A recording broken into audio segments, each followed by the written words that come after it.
see on praegu proof teile.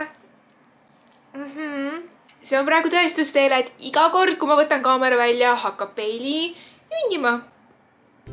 Aga hei vlog, it's Jana Banana ja see on minu esimene vlog sellel aastal. Ilusat 2021.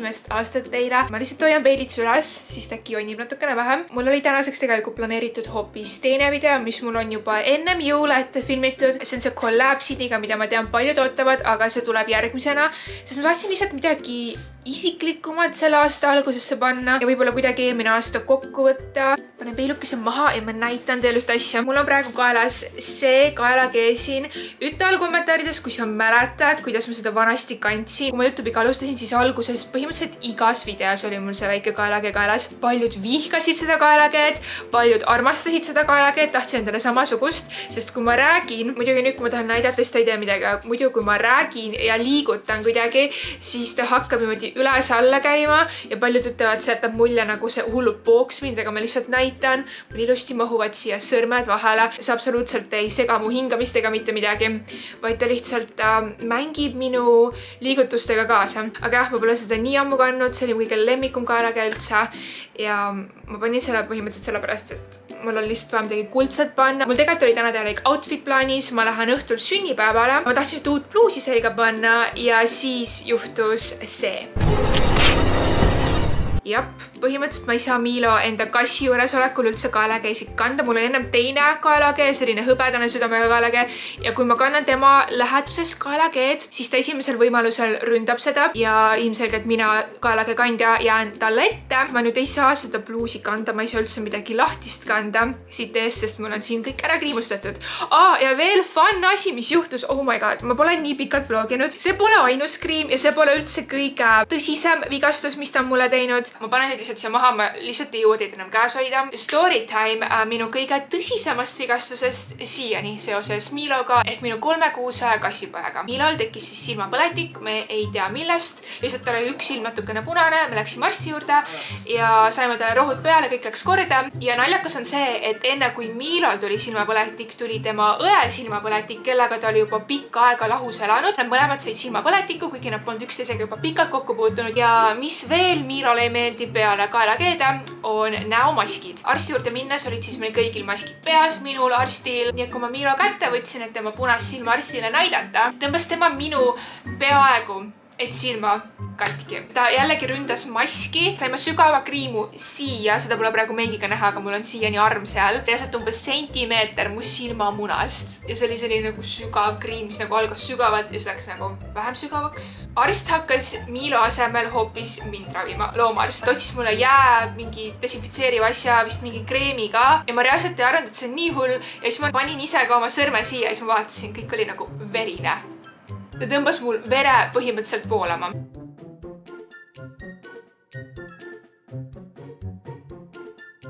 Nüüd jah, ma läksin Milo silma arsti juurde ravima ja tulin ise hoopis katkise silmaga, silmaalusega tagasi. See on siis siiani tõsiseim rünnak ehk kättäkk, nagu meile meeldib öelda. Milo on väike kättäkkar, mis ma olen saanud. Ta õnneks kunagi ei ründa mind, vaid lihtsalt asju, mis mu küljest tähelepanu äratavad. Ma mõtlesin, et Milo on kõige rahulikum, kõige chillim, väike kassipoeg, aga ei. Ma ikka armastan teda, ta on kõige nunnum väike kättäkkar üldse, aga jah. Palun lõpeta, Milo. Lähemegi nüüd teise tuppa, ma näitan teile Milot, kui palju ta on kasvanud. Ta on nüüd 3-kuune, ma vahepeal ajasin sassi ja mõtlesin pikalt, et ta juba oli 3-kuune ja sai nüüd 4-kuuseks, aga ei, ta on alles 3-kuune, lihtsalt ma ei oska väga arvutada. 4 ringis. Väike Milole, tšau, ta on nii suureks kasvanud. Sorry, mul käivad mingid seebikad. Mu kodu on täielik mess. Mul on reaalselt potililled laua peal, sest Milo kõike praegu Milo järgi. Kui ma nii lootsin, et Milo on seal, kus ta tavaliselt on, kui ma teises toas olen, kui ma ära olen. Okei, ta läks praegu üldse vetsu. Me tegime Milole suure uue ostu. See siin on esimene kassipuu, mille me Milole ostsime, kui te mäletate, kui ta oli pisem. Nüüd on ta sellest välja kasvanud ja ma näitan teile meie upgrade'i, mis me talle tegime. Milo läks sellest väiksest majast selle suure kindluse peale. Lisaks me panime siia ette sellised tunnelid alla, kus talle meeldib sisse minna ja palun demonstreeri meile. Ja ta isegi mängib nende pallidega ja talle meeldib siin kõige üleval magada. Ja veel üks asi, mida ma tahaks teile näidata lemmikloomade asjadest. Selline asjandus, mis on siis automaatne laser. Teate küll, kuidas kassidele ja ka peilile väga meeldib laseriga mängida. See teeb kõik töö sinu eest ära, lihtsalt vajutad nuppu ja see hakkab tööle ja nii peilile kui ka Milole meeldib sellega võrdselt mängida. Ja see on üldse ainus asi, millega peili põhimõtteliselt mängib peale snäkipallide. Nii et jah, see on ka üks parimaid osta, mis ma jällegi ise tegin, mitte miski siin pole sponsoreeritud. Aga nüüd ma avaks paar AliExpressi pakki. Minu meelest need on kõik AliExpressist. Mul on siin 1, 2, 3, 4, 5 pakikest, mille ma kõik täna hommikul kätte sain. Ma olen hullult suur AliExpressist tellija viimasel ajal ja ma tellin nii palju, et ma isegi ei tea, mis see tuleb. See lihtsalt nagu väiksed nipet-näpet asjad, mis on niikuinii Hiinas toodetud. Lihtsalt seal on suurem valik ja odavam hind. Mulle tundub päris paljud siit on lihtsalt telefoni case'id, sest praegune telefon on vanaks jäänud ja vajab asendamist ja siis ma nagu tellisin ette ära. Okei. Ma tellisin 2 case'i. Nad pidid olema Victoria's Secretist inspireeritud, sest ma Victoria's Secreti enda lehe peal pole näinud ühtegi case'i, mis mulle meeldiks. Ja siis nagu AliExpress ise viskas mulle need. Ja jah, need on nagu inspireeritud, need pole päris Victoria's Secret, aga ma ütlesin, suva, ma tellin sealt kogu aeg case'e, nagu kui halb see saab ikka olla. Aga see on actually halb. Ma isegi ei tea, kuidas nad teile läbi kaamera tunduvad. See on esimene. Kui ma seda niimoodi liigutan, siis te näete, et see ei sädele. Ma mõtlesin, ma tellin sädeleva case'i, aga see on lihtsalt nagu sädelusega prinditud mattpilt. Teine on siis selline. Jällegi ma mõtlesin, et see on nagu 3D, et need tekstid asjad on nagu eespool, sest mulle jäi selline mulje. Aga see on nii halb kvaliteet, mulle siin tunne, et see mu telefoni küll ei kaitse. Mul pole kunagi veel olnud faili AliExpressis telefoni case'ide tellimisega. Kui te näete, kui teile viskab Victoria's Secreti inspireeritud AliExpressi phone case'e, siis see on reaalsus. Võib-olla ma isegi seda kannaks väga nagu. Lihtsalt see on nii mark.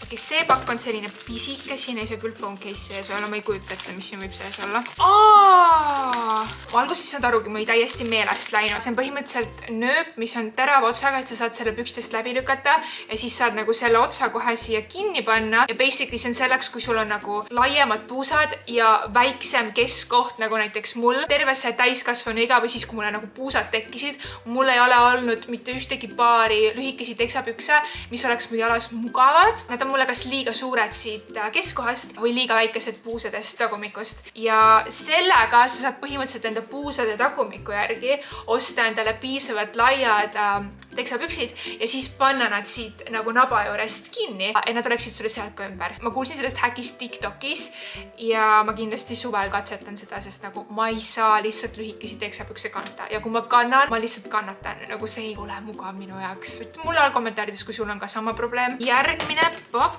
See tuleb lausa eraldi pakendis.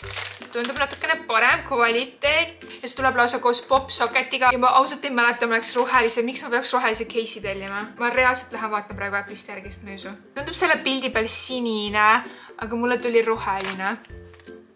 Parem kui need Victoria's Secretid. Õnneks mul on üks case veel, ma arvan, tunda järgi. See on siis selline basic must ja see ütleb Chanel. Ülicute jälle ilmselgelt inspireeritud. See on mu viimane pakk. See on küllaltki suur. Veel phone case. Need 2 tükki on siis jällegi eraldi kotikese sees. Jällegi tunduvad parem kvaliteet. Esimene näeb siis välja selline. Siia juurde käib selline popsocket ja siis see tuli juurde käepael. Ma ei tea, kas ma hakkan seda kandma, kuigi kõik see koos on kinda a look. Ja siis viimane, see on siis sama stiil, aga ta on nagu Cheetah Girl vibes. Siia juurde on samasugune popsocket ja siis selline rippuv asi. Amazing, ma ei tea, kuna ma uue telefoni saan, sest Eestis on järjekorrad uuel iPhone'ile, aga vähemalt mul on 5 erinevat phone case'i, millega seda telefoni oodata. Mul on probleem, kui te pole aru saanud, sest selle praegust telefoniga oli samamoodi, et nagu see hakkas läbi minema peale 2 aastat ja ma teadsin, et ma pean varsti uue ostma, aga mul oli nii palju phone case'e ette tellitud, mis olid täiesti kandmata, et ma isegi ei jõua neid kõiki kanda. Aga ma ei saa, need lihtsalt viska mulle AliExpressis kogu aeg ja need on nii odavad, siis ma mõtlen, et nagu ainult 2 eurot selle eest, kuidas ma saan ei öelda ja siis ma tellin.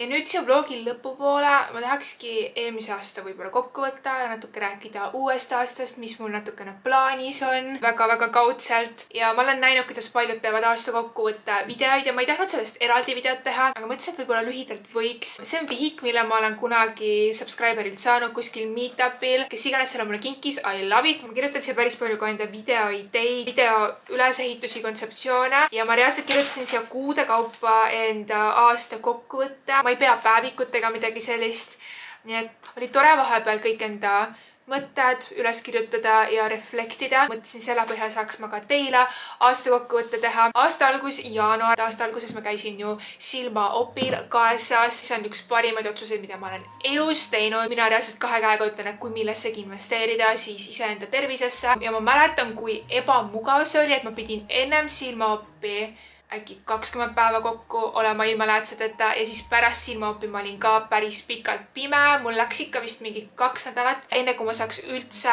minna telefoni arvutisse ja isegi siis ma ei saanud veel pikalt olla, et see oli minu jaoks väga ebamugav ja sellepärast seis ikka kõik mu tööasjad ja nii edasi. Ega mul jaanuaris väga midagi rohkem ei olnud, kes ma lihtsalt käisin opil 3. jaanuaril ja siis taastusin. Ja ma olen selline inimene, kellele üldse ei jää kuupäevad meelde, aga 3. jaanuar jääb mulle elu lõpuni meelde, sest siis mul oli silmaop ja see oli nagu uue elu algus. Ja siis kuu lõpus mul oli muidugi sünnipäev 23. jaanuaril. 23. jaanuar on juba järgmine laupäev, mul tuleb uuesti sünnipäev. Midagi rohkem jaanuaris ei toimunudki. Siis see on küll märtsis postitatud pilt, aga minu meelest see oli veebruari lõpp, kui ma läksin tagasi blondiks. Ja tume sai ma ainult paar kuud olla, ma läksin siis sügisel kunagi tumedaks ja ma pole elu sees saanud nii palju heiti kui siis, kui ma enda juuksed ära värvisin. Eriti meestelt, kelle elu ilmselgelt väga minu juuksevärv mõjutab. Mul pole sõnu, aga ka muidugi naistelt, tüdrukutelt, lastelt ja see on imelik, sellepärast et esiteks pruun juuksevärv on tavaline, ma ei läinud mingi punaseks ega roheliseks ja lisaks ma olin ka varem olnud tume, kui ma alustasin YouTube'iga. Kõik juba teadsid mind tumedana ja ma reaalselt olin väga ehmunud sellest, kui palju heiti ma sain.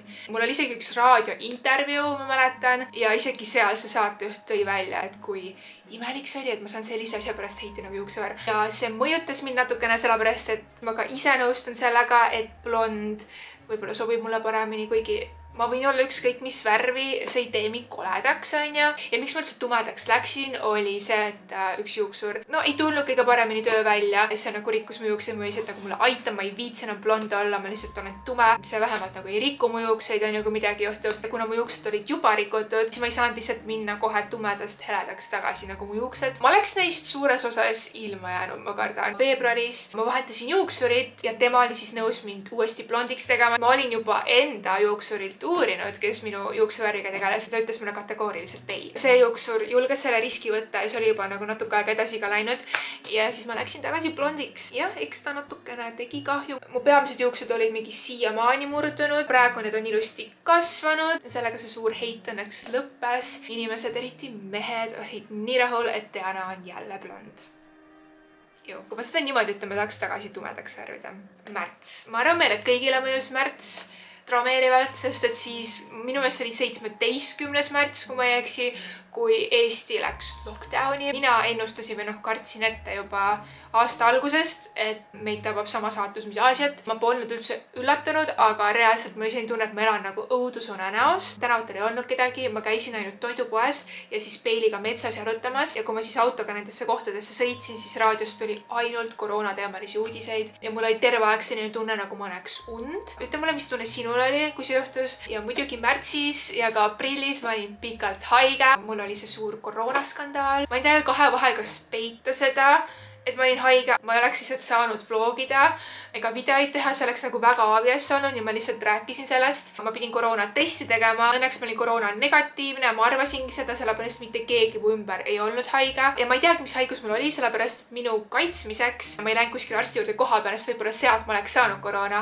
aga arvatavasti mul oli kopsupõletik või midagi sellist ja lõpuks kuidagi antibiootikumide asjadega. See läks nagu paremaks, aga ma taastusin sellest ikka väga pikalt ja ma olin nagu hästi nõrk terve kevade periood selle pärast. Ja mis veel kevadel oli, see oli mitu kuud, mulle tekkis selline punane laik siia näo peale ja kuna oli koroona, siis jällegi ma ei julgenud kodust välja minna, ma ei julgenud arsti juurde minna, ma lihtsalt ootasin, et see läheks ära, aga see üldse ei tahtnud minna ja lõpuks ma reaalselt kahtlustasin juba nahavähki. See oli mul nii pikalt, et juba teised, kes teadsid sellest, kartsid sama. Aga õnneks tuli välja, et mul oli lihtsalt allergia 2 toote vastu, üks oli näokreem ja teine oli jumestuskreem ja kuna neid oli 2 tükki, siis ma nagu ei suutnud pihta saada, mis täpselt mul seda allergiat tekitab. Aga jah, see oli selline väike lõbus lisastress veel sellele koroona hirmule, mis mul oli. Et nagu mul päriselt on äkki koroona, lisaks äkki mul on nahavähk. Maikuus ma tegin sellest ka video, tekkisid siis veel terviseprobleemid. Avastasime, et tal on üks hammas täielikult lahti ja tal oli suus põletik ja minu vana koer,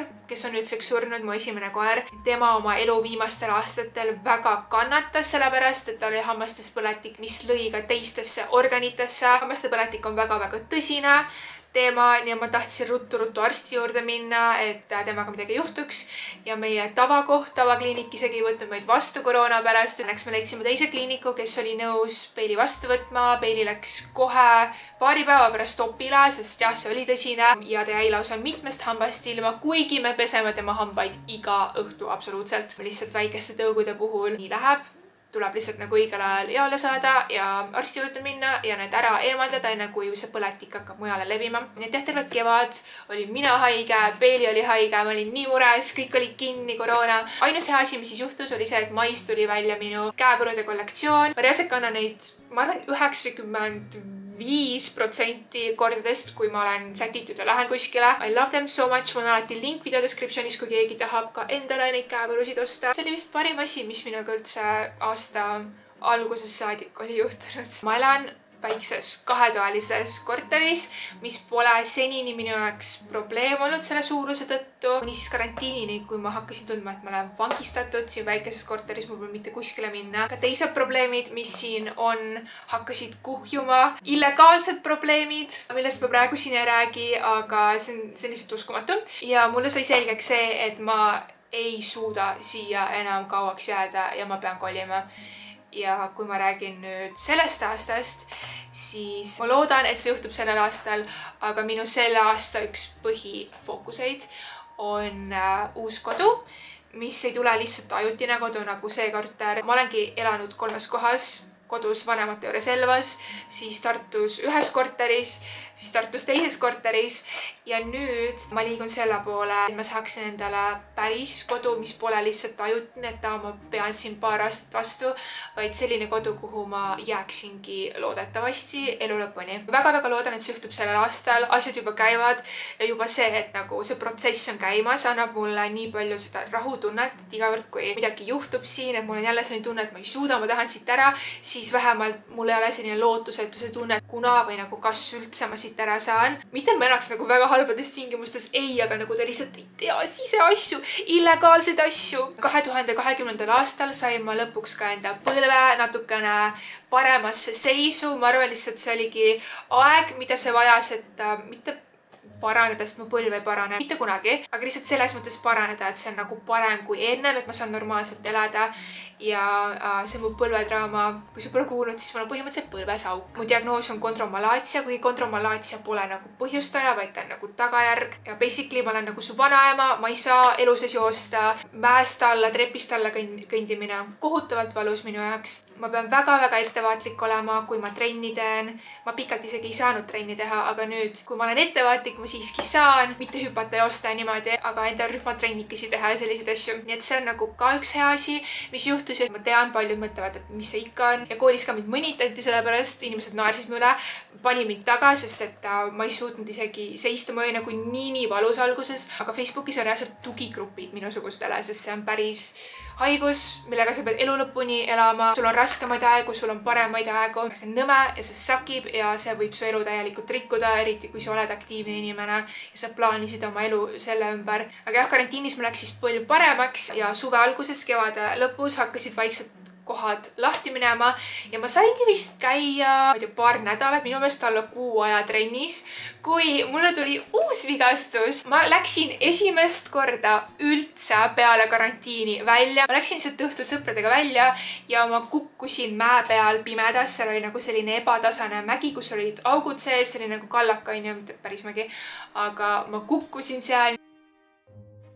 Peaaegu vist 2 nädalat ma ei saanud üldse kõndida ja siis pärast läks paremaks, aga jälle ma ei saanud trenni, kuigi ma olin just tagasi saanud ja it sucked, aga ausalt öeldes ma olin juba harjunud. Ja juuni, juuli, august olid üldse väga-väga töised ajad minu jaoks. Ma olen väga tänulik, et 2020. aastal oli mul tööalaselt hoolimata sellest, milline olukord maailmas oli, väga edukas aasta. Kõige kiiremad olidki siis suvekuud, eriti juuli ja august, sellepärast ma pidin ka septembri ja lausa oktoobri asjad paljud ette ära tegema, sellepärast et augusti lõpus oli mul siis nina operatsioon Kristiines kliinikus, mida ma planeerisin tegelikult juba karantiini algusest. Ma olin ausalt valmis selleks, et ma saan väga palju backlashi, et ma saan väga palju heiti.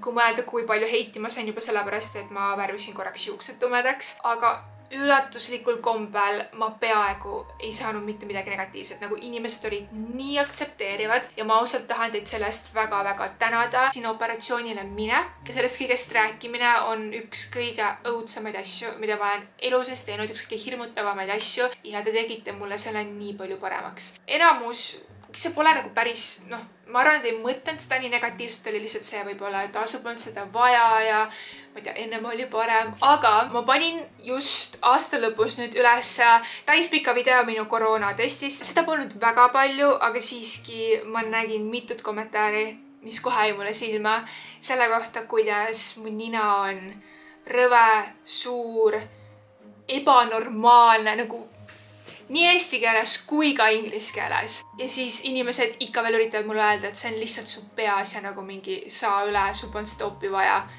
Samal ajal kui teised reaalselt shame'ivad mind mu nina pärast. Ausalt, ma olen nii rahul, et ma seal opil ära käisin, sest kui ma poleks käinud, ma oleks ikka selle ninaga, mis tegi mind nii ebakindlaks. Ja lisaks ma ei saanud läbi sellega hingata, ma olin kogu aeg haige, ma olin kogu aeg nahune. Kui ma oleks siis neid kommentaare lugenud, ma oleks korraks nagu hävitatud olnud päriselt. Septembri kohta mul polegi midagi kirjas, ma lihtsalt taastusin sellest opist ülipikalt ja siis oktoobris tuli minu ellu või üldse siia maailma Milo, minu kass. Ta sündis varjupaigas ja ta oli umbes 2-nädalane, kui ta ema seal varjupaigas magama pandi ja Milo koos enda õdedega varjupaigast ära toodi hoiukodusse. Varjupaigas arvatavasti nad poleks ellu jäänud, seal on nii palju haigusi ja nad olid nii pisikesed. See oli üks kõige raskemaid emotsionaalseid kogemusi mu elus, sellepärast et eriti Milo, kelle ma juba alguses või õigemini, kes minu juba väga-väga alguses ise välja välis. Tema elu oli kõige rohkem ohus. See oli väga emotsionaalselt raske, kogu aeg mõelda, kas ta nüüd tuleb sellest välja või ei tule. Nad olid nii pisikesed, ma pidin neid süstast hoidma ja nad olid nii abitud